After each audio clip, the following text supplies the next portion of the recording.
Hi, let's learn how to play Etude.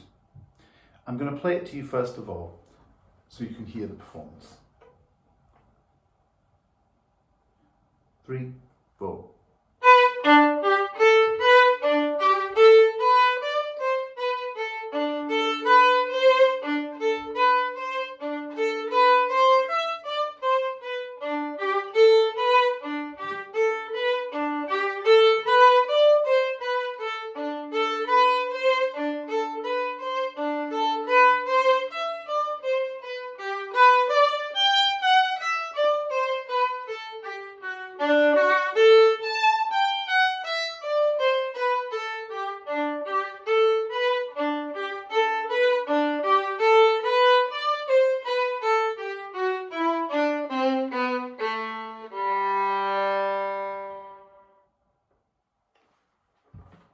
Now, it introduces a very important part of violin playing, which is the independence of the left hand, because this is where we start to use low Mr. 2s.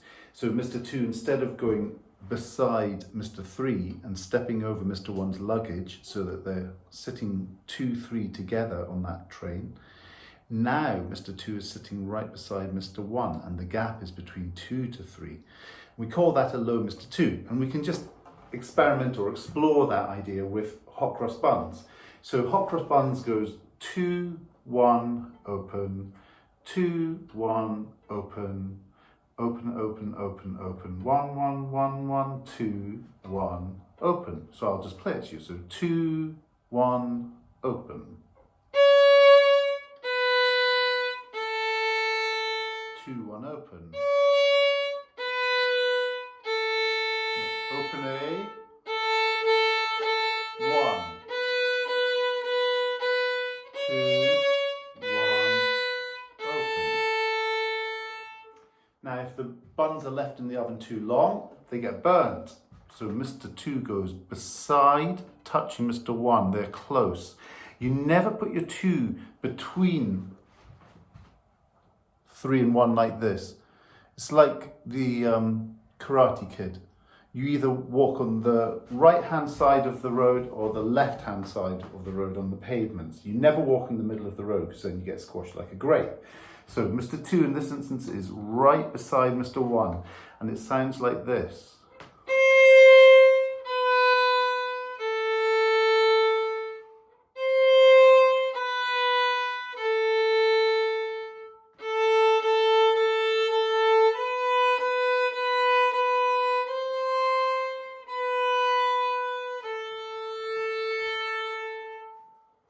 So we start to develop this idea of low Mr. 2s. When we play a G major scale, we have the opportunity to play a 1 octave scale from open G, which would sound like this if I do 2 bows on each note.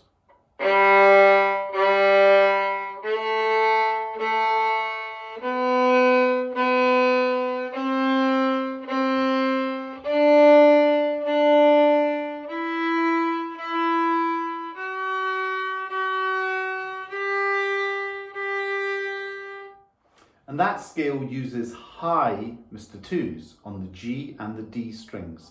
A major scale is a combination of different intervals, but they're always in a major scale the same combination. So it always goes whole step, half step, whole step, whole step, whole step, half step. Now you might want to experiment with that. If you started on an open string and did whole step, half step, you would be playing 1 on where the stripe is, a high 2, and then 3. But if you started on your 1, whole step, half step, it would be a different finger combination.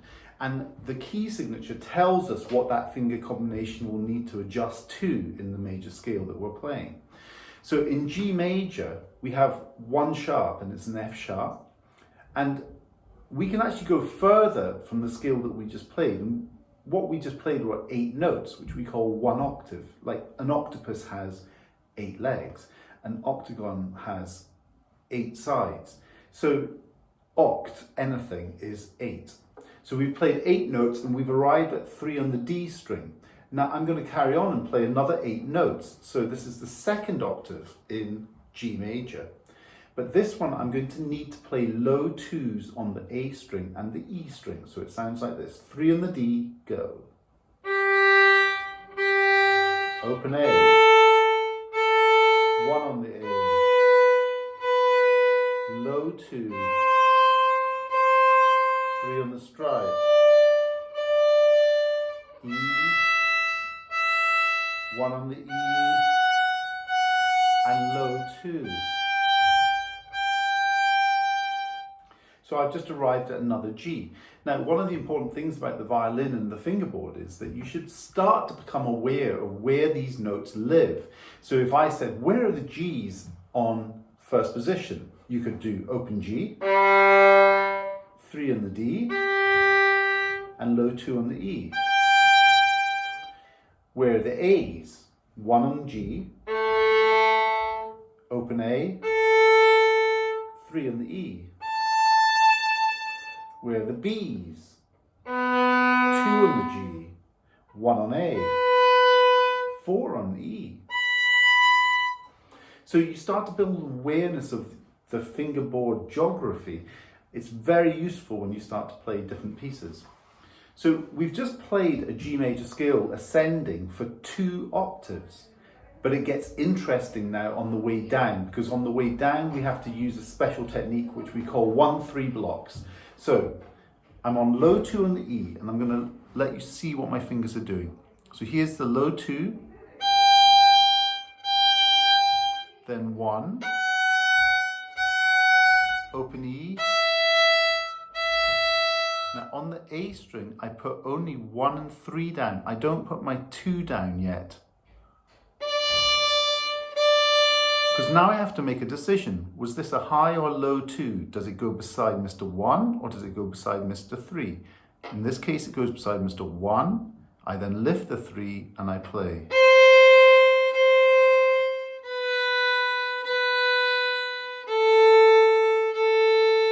One, 3. But in this one, it goes right beside Mr. 2. Lift the 3. 1,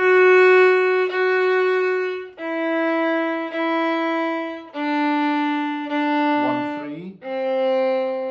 And again, it goes right beside that 3, high 2.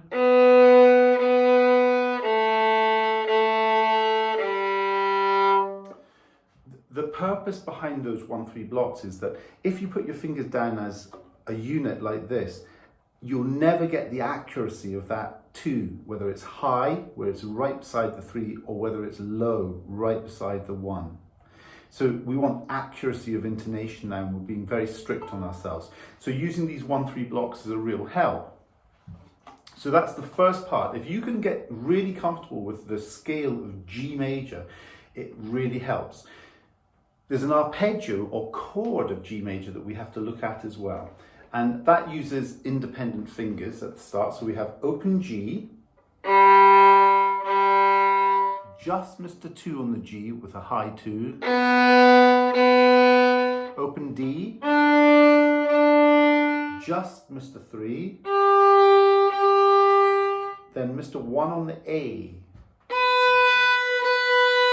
Now I'm going to leave that 1 down. This is like a pole, and I'm going to spin the other notes around that pole. I put 3 down on the A, and then low 2 on the E string, and I lift off that 3. But what we have here is, if you can see it, 1 on the A and 2 right beside it, but on the E string. So I'm using that 1 on the A string as a guide for my 2.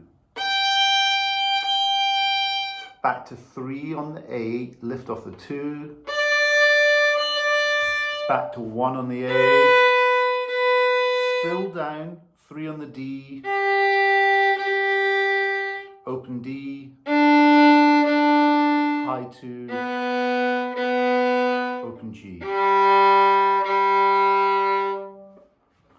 So by keeping fingers down, we start to establish a sense of the shape and the balance of our left hand, and that's very, very important, and it's a factor in Etude, a major factor in Etude. Okay, so we've looked at the scale, we've looked at the arpeggio. Now we're going to start to look at the piece itself. First of all, it sounds like a very busy piece, but actually, again, there's a raw melody to this piece. It's quite a simple melody. And I'm just going to play it to you first of all. So it starts 1 on the A.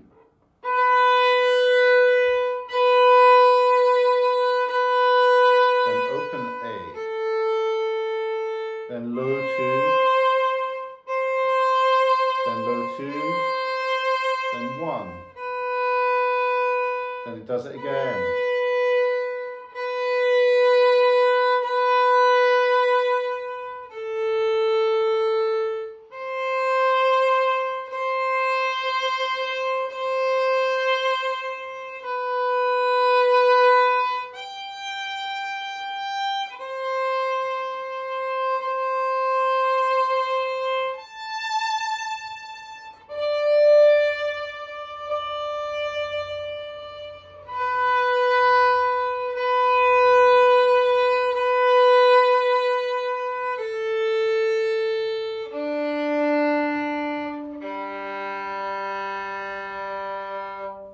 So there's a basic raw melody for the tune that we're playing, and it has some interesting features that you immediately observe when you start to play it. The first is that, for instance, in the first phrase, it goes Mr. 1 on the A, 1 on the A, 1 on the A, and then it relaxes back to open A. So this is like speech. All music is like a text. It's musical language, if you like, sometimes in a quite abstract form, without words. In songs, we have the words to actually highlight what the music's doing. But in this particular instance, if you've got 3 notes which are exactly the same, one after the other, you've got to do something with them. You either come away or you go somewhere. In this instance, I'm choosing to go somewhere. It's a little bit like if you were saying to someone, I love you. You wouldn't just say, I love you, I love you. It just doesn't make sense. You have to do something with the second phrase, I love you. I love you. That then gives it a context and a meaning, an intensity. That's basically what's happening in this piece. So we start with 1 on the A, then a bit more, then a bit more, and then it relaxes. And the same thing happens with low Mr. 2 on the next phrase as well. So once we've got this raw melody in our mind and we really feel it, this is a good start. Because basically the interesting structure of this piece is that it's like its first phrase, which is 4 bars long, is repeated. And so it's almost like they've written out a first time bar and a second time bar. So when I'm learning this piece, just for memorization, I tend to have a look at the last 4 notes of bar 4 because they're the change, they're the first time bar. So they go like this. And then I look at the last 4 notes of bar number 8, which goes. And if I really know my arpeggio, I know that the second one is the arpeggio of G major. So I'm just going to use that idea. Go to G major. So we're beginning to have some ideas about the structures of this piece. Now let's have a look at how it all pans out in the piece. The first thing that you might notice if you look at your music is that you'll have a number for the finger and then you might have a line that follows. That line is to keep fingers down. If you can keep your fingers over the strings and keep them close to the strings, then your intonation will be more accurate and your speed of movements will be quicker. If you're lifting your fingers, it's clumsy. And the other aspect of it is that when we cross strings, don't lift your fingers on the previous string until you're on the new string. So when I'm playing 1 on the A, I don't lift it until I'm on the D.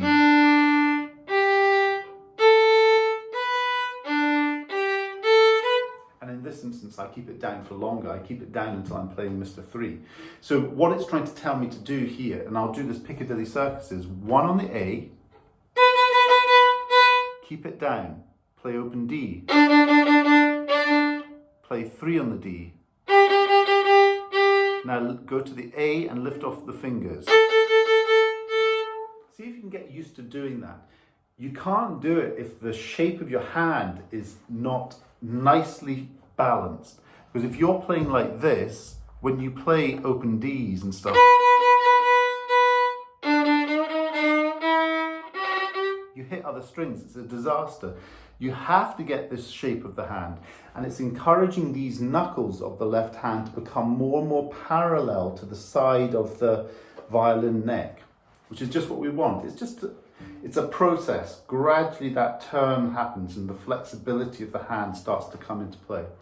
So if we look at the very first bar, it does the same thing 2 times. So 1, open D, 3 on D, open A. 1 on A, go. Open D, 3 on D, open A. 1 on A, open D, 3 on D, open A. And then it does a little curve pattern. It goes 1, 3, low 2, 1. So when I play this, I play 1, just the 3. Now the 2 goes beside the 1, lift off the 3. Back to open A, open D, open A, Mr. 1 on the A. Now, it looks very neat in the way that it's written, that it looks like it's divided into 4 note blocks. But actually, each of those notes has a different purpose. We've already played that raw melody, so the first note of each group of 4 is actually the melody note here. So what are the other 3 notes? Well, they're the decoration that lead us to the next note. So we call it a tirata. We have the first note as the melody. Now we have a decoration that's going to lead somewhere. Back to the B. And it does it again. Now it relaxes back. Now the tirata goes up again. So you can see that you've got this wave-like feature all the time. And you don't play the waves in exactly the same way. No 2 things in nature are the same. So the first one you could do a bit less, a bit more, then less. And then we do it again. So we're hearing how this is being phrased, the meter of the piece. So we're into bar 3. This is low 2 on the A, open D, open A, then 1. Do that again. Low 2 on the A, open D, open A, 1. And now we have low 2 on the A, 4, 3, low 2, 1. Now here's the upbeat of the first time bar. Open D, 3 on the D, open A. 1 on A, open D, same as the beginning. 3, A, 1. Open D, 3 on D, open A. 1, 3, low 2, A, D, A, 1, low 2 on the A, open D, open A, 1, low 2 on the A, open D, open A, 1, low 2 on the A, 4, 3, low 2, 1. Now I go to 3 on the D string. 1 and 3 on the A and low 2 on the E. Now there's your arpeggio. So I've kept my 1 down. I did 1, 3 on the D, 1, just 3 on 1 down, and then low 2 beside the 1 on the A. But the low 2 is on the E string, just like in the arpeggio.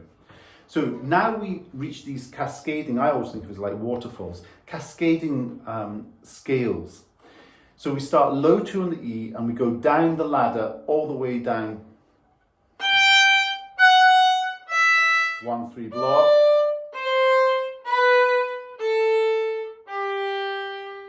And then high 2 on the D, open D, high 2, crescendo up to A.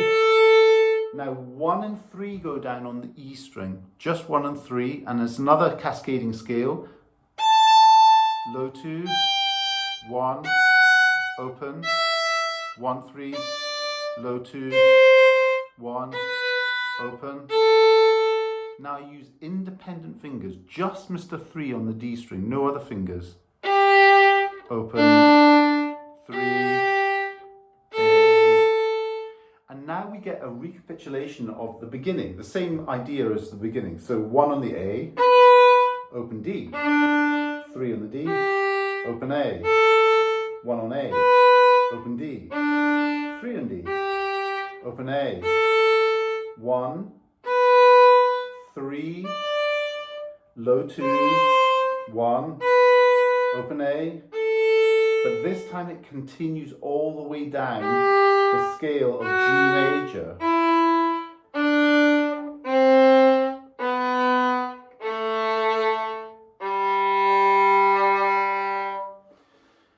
So you can see how important G major is to this piece, and it's particularly relevant because it is the first time in the book that we've started to use low Mr. 2s, and they're using G major as an example of a scale that uses low 2s. You could play around with this piece even more. When you get to know this piece very, very well, then you can start to use it to develop other skills, for instance, slurs. So where you have these lovely scales going down,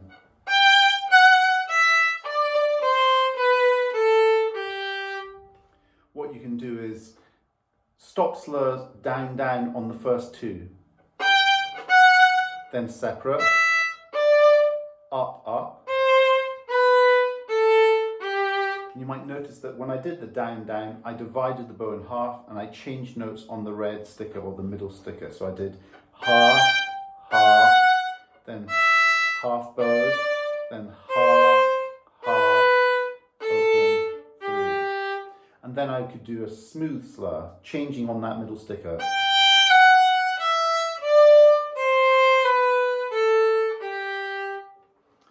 So we're starting to, we could use it to explore different bowings, which is something that when you look at something like Kreutzer etudes and number 2, that's precisely what they were fascinated by back in the 18th century. So we can use this piece in other ways. It's not just on its own. There's other variations that you can use, like doubles. You can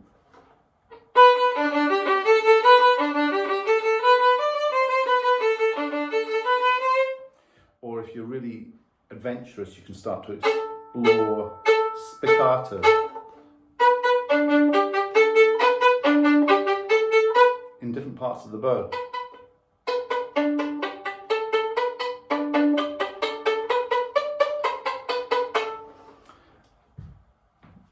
The thing about an etude is it's a musical way of looking at different techniques, and that's actually the essence of all music making. Finding ways of trying to tell a story and using technique to tell that story. I hope you enjoy it. I'll play it once more to you. It's got far more shape than I often hear it played. It's not a mechanical piece, this. And I often think that etude is a sad name to give something. I suppose it's better than study. But try and find the shapes, the wave patterns that are created in this particular piece. Here we go. So 3, 4.